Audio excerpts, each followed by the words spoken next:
Sheriff's Office. Yes, I need a deputy to come out to my house. Okay, what's the address? Perry Street, block. What's the problem? We have 3 boys that are missing. I found a gun in the house, and there's blood in my place. Okay, say that again. I said we have 3 children that are missing. Okay. There's blood in my house, and there's a gun in my house. My car is missing. The car is missing? My car is missing. Okay, what kind of car is it? It is a 2006 HHR. No, you go. You are not driving. How old are the kids? 15, 16, or I'm sorry, I'm having issues. I understand. 15? They're teenagers? Yes, they are teenagers. Okay. What color is your HHR? Because I drove 100 mile an hour out here. What's that? She asked me why. Oh. Why her car smells hot. I said because I drove 100 mile an hour back out to the plant to get her. What color is your HHR? Silver. Okay. And you just came home and found all this? Yes, my son was supposed to leave to go to Washington, D.C. this morning, and he wasn't answering the phone, so I had to go leave work. Okay. Now, does the gun look like it was used? What thing? Does the gun look like it was used? Yeah, I don't know. Is it out? I like did somebody not look has at been it. moved it? I have it with me. Okay. Is it a handgun? Huh? Is it a handgun? Yes, it's a black handgun. Okay. Now, when you grabbed it, did it look like somebody had gotten it out? Or was it where you normally put it? No, I do not have guns in my house. Okay, then what about the one that you have with you? Was that there? I'm sorry, what? The gun that you have with you. Was that there when you got there? Yes. So was it out like somebody had gotten it out, or was it where it normally is? Or you don't even know whose it is? She's telling me it is her ex-boyfriend, but it was in her storage unit. Okay. What's your name? It's Michelle Gerthouse. Gerthouse? Yes. What are the kids' names? Blake, Blaine, and Aaron. For what? Okay, and you're at the lot now? I'm sorry, what? You're at your trailer now? I'm heading there right now. I have my girlfriend's living with me. I had to come back out to work to get her because her son's also missing. Okay. Is your phone number 21? Yes. Okay. I will get officers out there as soon as I can, okay? Thank you. Yep. Please hurry. That 911 call that you just listened to was made by Michelle Gerthouse on May 9th of 2013. She just got home from her job. She had to rush back because she got worried that one of her kids, 14-year-old Blaine Romes, hadn't answered his cell phone. Blaine's going on a school trip, and she's being a little bit nervous because the trip is kind of far from home. So she's just calling to make sure that everything is fine and that he's getting ready to go on this trip. He's not answering his phone, so she rushes to the location. When she opens the door to her mobile home, she immediately notices blood on the couch, a lot of blood. She runs frantically to the bedroom where her 17-year-old son, Blake, would be sleeping. And on his bed, there's a bunch of blood. There's 2 mattresses in that room. One of them belongs to one 17-year-old Michael Fay. He's staying with the family along with his mother, Victoria. So there's blood on the mattress in the boys' room. There's blood on the couch where normally Blaine sleeps. And she sees a .22 caliber pistol as well. She calls 911 and Putnam County sheriffs arrive.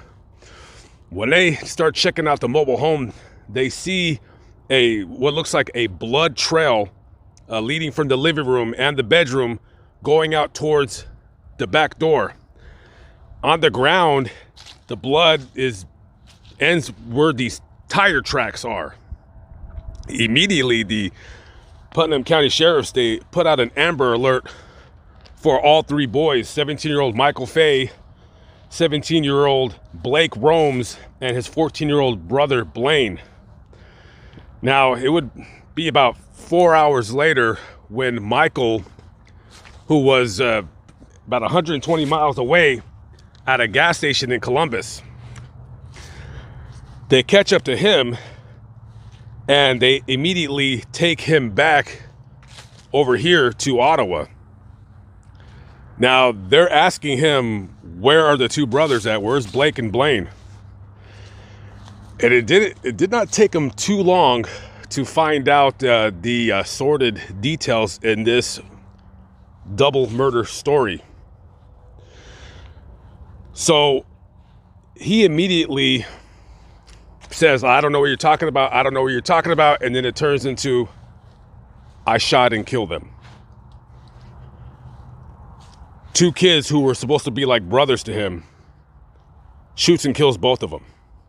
So now we're going to ask ourselves the question. The question goes as such: what would possess a 17-year-old kid to shoot and kill two brothers that he's living with, that he's grown up around? Well, 2 weeks before the double murder, Michael's older brother was living in the home at the time. Now, I don't know if he got kicked out or he left voluntarily. Signs are pointing towards he was asked to leave. And the boys, they all got into an argument over whether Michael's older brother should be allowed to move back in to the mobile home. Now, you already have two women, the mothers of the boys, and three boys, so that's probably going to be probably a tight squeeze in there. So maybe the brothers didn't want him, another body in there, or maybe they just didn't get along with him. I don't know. This angered Michael Fay so much. This dude, on the night of May 8th, 2013, he starts planning his revenge. This dude gets in his mother's car, or Michelle's cars, one of the ladies' cars, and drives 25 miles to a storage unit that his mother Victoria has. And in that storage unit, he knows that she has a .22 caliber pistol. He gets that pistol, drives back over here to Ottawa, and just keeps it in the car and waits and waits and waits. And he waits like the coward that he is for the brothers to fall asleep. Now, you're in a mobile home park and it's pretty quiet, and the walls of all the mobile homes are going to be very thin. So someone's going to hear a gunshot. So this guy very calculating, this guy is planning, and he's going to wait because there's some train tracks right around here. This guy's waiting for that train to pass by. And he starts hearing the rumble of the train. It's around 2:18 a.m. and that's when he strikes. As soon as he hears the train blaring its horn, he immediately goes to the living room and shoots 14-year-old Blaine right in the head. Then he immediately goes into the room where Blake is. He's sleeping on the mattress, and he shoots him in the head. And for a good measure, because possibly he didn't die right away, he also strangles him. After both boys are dead, he immediately starts dragging their bodies to the back of the mobile home.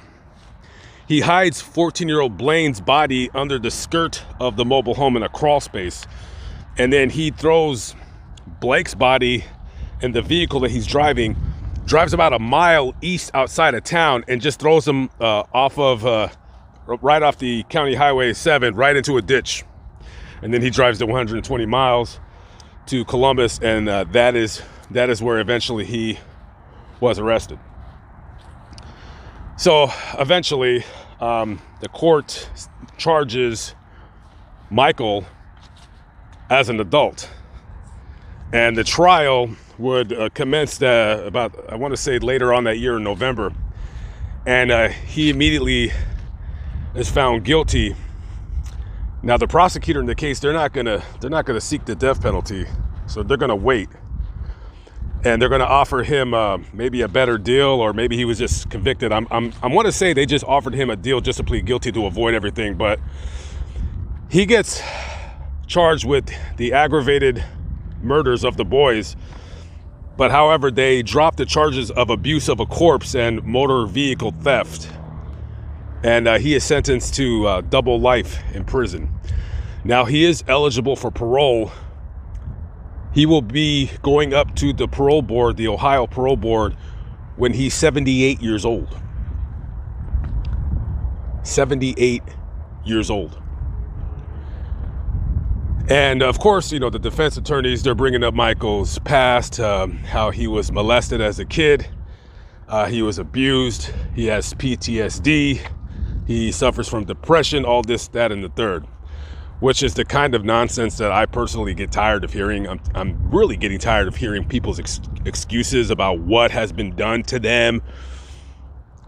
Thou shalt not kill. And I believe that all human beings, we know murder is wrong. And for him just getting simply just mad, getting into an argument because they won't let his brother move in with them, he decides to take 2 lives. And now he gets to spend the rest of his existence locked away in prison, where he belongs, where he cannot and can no longer hurt anybody else.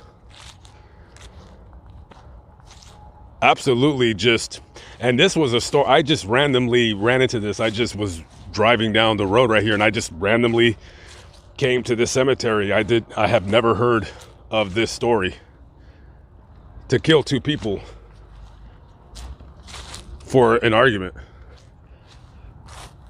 He was very close to being able to move out, get your own place. You and your brother, you guys can go get jobs at Taco Bell. You rent a 2-bedroom dump and you live your lives. But instead of doing that, he killed these 2 boys right here. He killed these 2 kids right here. And it's not only the murder, it's the cowardly way in which he did it, which is what really in particular disgusts me. Rest in peace to both these boys.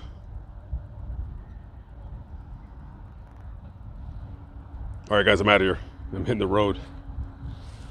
I'll see you on the next video. Peace out.